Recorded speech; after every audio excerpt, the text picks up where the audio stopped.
राम राम सारन है। बात बात में काम की बात।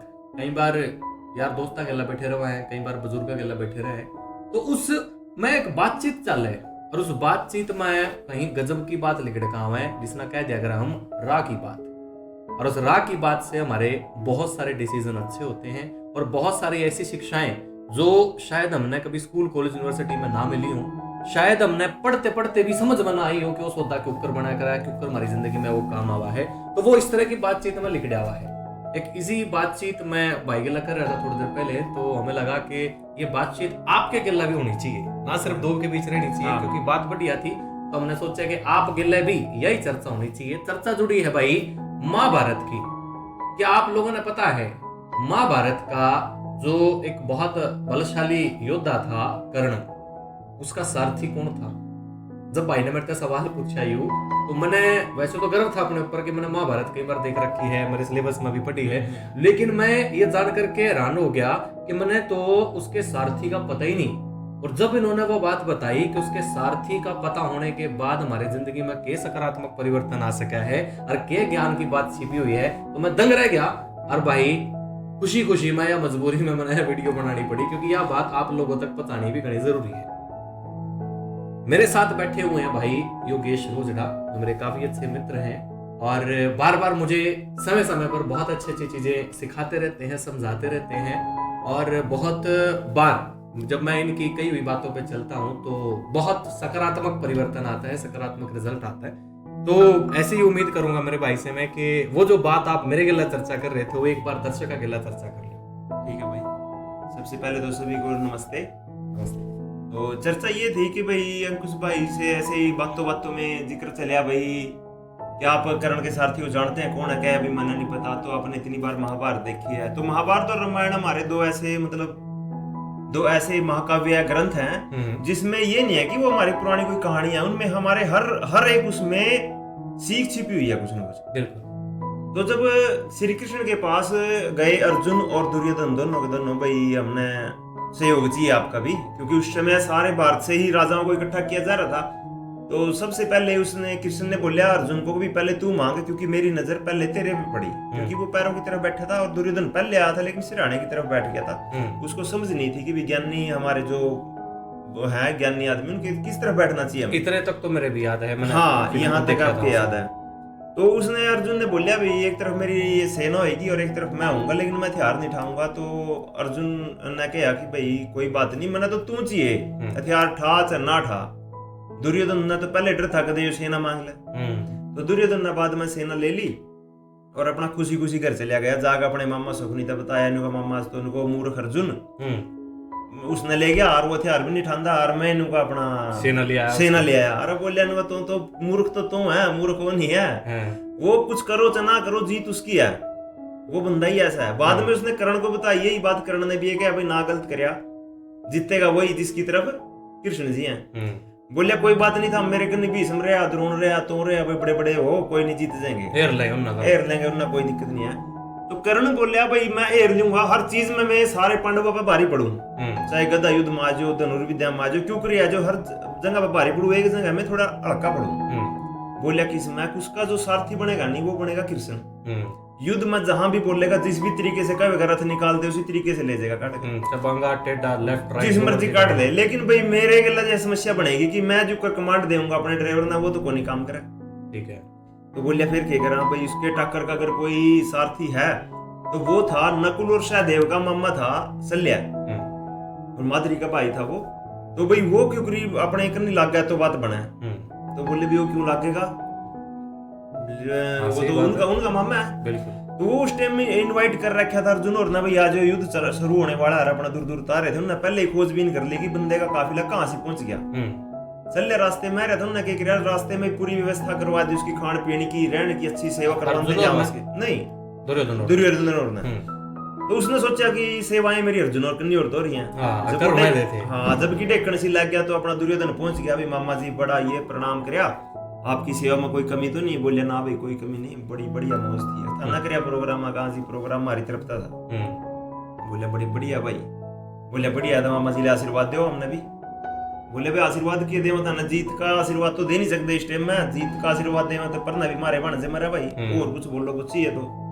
बोले जी और कुछ दिन दे तो वचन दे मुकरोगे नहीं है। बोले भाई इस आशीर्वाद ना छोड़ कर कुछ मांग ले। बोले फिर मारे का नहीं लाग जो। बोले लाग जो भाई, फिर मैं अपने बन जाना तो को नहीं मारू, अब तेरे पर कोई नहीं मरवाना, तो सिर्फ न्यू करिए मारा रथ चला लिए, पायलट बन चाहिए रथ। हाँ कर्ण का रथ चला लिए तुम। बोले ठीक है भाई मैं चला लूंगा। फिर मेरी भी एक शर्त है कि मैं जो कुछ भी बोलूंगा मैं बोलता रहूंगा, बोलने की आदत है मेरी, मैंने बीच में कोई न्यू नहीं कह देगा भाई चुप हो जा। बोले तो सच बात है कोई बात नहीं। हाँ फिर रथ ईमानदारी तो जुकर करना कह देगा नहीं चलाऊंगा भाई, ठीक है दोनों अपने अपने रथ पर बैठ के अपना चढ़ गए। मतलब उसने कहा बोले हाँ। एक शर्त है, हाँ जिस तरह करण कहेगा उसी डाल में रथ उसी चलाऊंगा, डाल था रथ लेकिन जब मैं बोलूंगा तो मैंने टोकी नहीं, मैंने टोकेगा नहीं, मतलब कुछ करेगा नहीं, हाँ बुरा पर ले बात कर ले लेकिन न्यू नहीं करेगा भाई चुप हो जा। ठीक। बोले ठीक है। अब सिचुएशन कहाँ आई कि जिस टाइम युद्ध चला तो उस टाइम जब जब अर्जुन ने लगा भाई ना तेरे काबू की नहीं है बात, हथियार कई बार छोड़े उसने, एक बार नहीं, शुरू में तो गीता को उपदेश दिया, पहली बार ही छोड़ दिए थे, उसके बाद भी बीच में कई बार हुआ। उसी टाइम कृष्ण ने कहा अर्जुन और कर दे काम ना, जिस टाइम कर्ण मारे उस टाइम भी कई करे हैं ना, जब बोले नहीं थे ये है वो है, मैं भी समझा नहीं मारता, उस टाइम भी हर तीर के ऊपर उसको मोटिवेट करे। लेकिन दूसरी तरफ शल्य ने हर बार उसको डाउन करया, उसको नकारात्मक बातें बोली कर्ण को, जिस टाइम भी वो तीर चढ़ाने लगा के लिए बीच में टोक दे वो अका तो बड़ा तकड़ा है, अर्जुन न्यू तो को नहीं मरायू, तो उसके मन में संख्या जाए अब उस तो धनुर्विद्या उन्होंने तेरे तो तगड़ी सीख रखी है, द्रोण ने बड़ा बढ़िया सिखा रखा, जब किसी और गले लड़ा भी मोर गले लगना ना यू बड़ा पहलवान है, देख थोड़ी ध्यान से तो लड़िए काबू नहीं आओगा बात। तो क्या होता कि कर्ण के मन में एकदम संख्या जान दी, और संख्या जाने से उसका हौसला थोड़ा सा पहले टूट जाए, क्योंकि यह बात वो साथ में मन में बिठा कर लड़ा है कि अगले वाला तेरे बलशाली है, तुरंत उसके मन में बात बिठावा, जैसे वो फिर कॉन्फिडेंस इकट्ठा करा शल्य फिर तोड़ दे।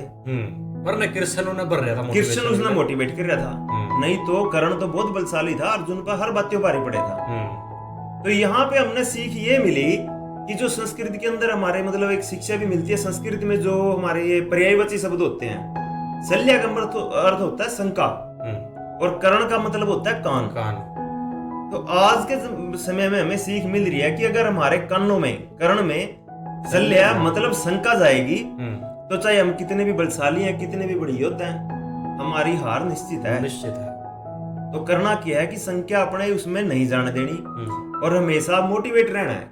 कृष्ण की साइड अपना गीता पढ़ो, उसमें सारी बातें लिखी हैं या कुछ भी, तो हमें छोटी छोटी कहानी है, अगर इनको हम बड़े ध्यान से देखें तो बहुत कुछ सीखने को मिलता है। और अगर भाई ऊपर पढ़ लिया भाई हाँ उसने ये कह दिया लड़ाई होगी, तीर आगे गायब हो गया, मतलब वो चीजें अलग है। मतलब कहने का मतलब यो है कि जो चीज पढ़ी है उसको अपने जीवन के अंदर कैसे इस्तेमाल करना है। हाँ कैसे इस्तेमाल करना है कि संख्या को नहीं आने देना। शल्य ने कर्ण को ऐसे हरा दिया और कृष्ण ने अर्जुन को ऐसे ही जितवा दिया।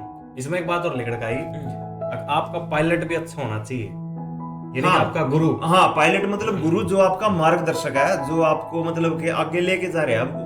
अर्जुन का तो कृष्ण था, वो उसने सारे युद्ध में ना इतना मतलब कि कम नहीं थी समस्याएं। आज हम बोलते हैं ना कि हमारे जीवन में इतनी समस्याएं हैं, अगर वो 18 दिन का युद्ध हम देखें तो कितनी समस्याएं थी। बिल्कुल अर्जुन के सामने उसका अभिमन्यु मारा गया बच्चा, उसके बाद भी अगले दिन फिर उसी तरीके से खड़े लड़ने के लिए। शुरुआत तो इसी ठीक है ना, दूसरी तरफ खड़े श्यामी, अरे इनके श्यामी में तीर उठाया खड़े, इनके श्यामी में मारने लग गया। और सेम सिचुएशन आती है कि जब अर्जुन का लड़का था वो अभिमन्यु, वो मारा गया, लेकिन अगले दिन भी कृष्ण उसने तैयार कर दिया लड़ने के लिए।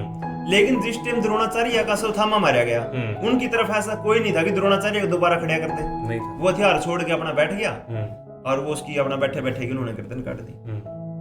ठीक है ना, तो ये भी चीजें हैं कि उनको कोई मोटिवेट करने वाला नहीं था, तो अपना मार्गदर्शक भी मतलब अच्छा रखो, ये ना हो कि उसको गलत गुमराह कर दे। भाई जरूरी नहीं है कि बढ़िया बात कोई बड़ा आदमी कहेगा, हमारे थारे वर्ग को साधारण आदमी भी इसी बात कहते हैं, इसी बात नहीं बड़ा आदमी तो ये है कि अभी हमने बड़े आदमियों से सीखी है और सीखी तो है बात, मैं उनकी कह रहा हूँ, तुम्हारी वीडियो देख रहा हूँ। हाँ ये शायद उनको हम साधारण से लग रहे होंगे,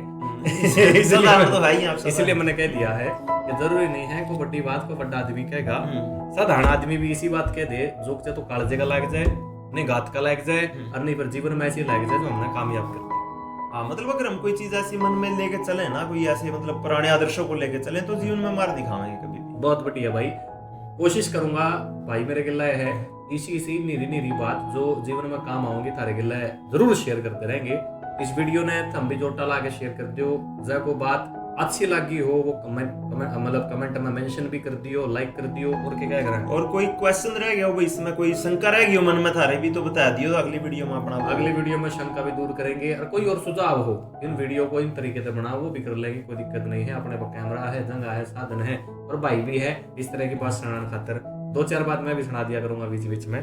तो राम राम जी सारा।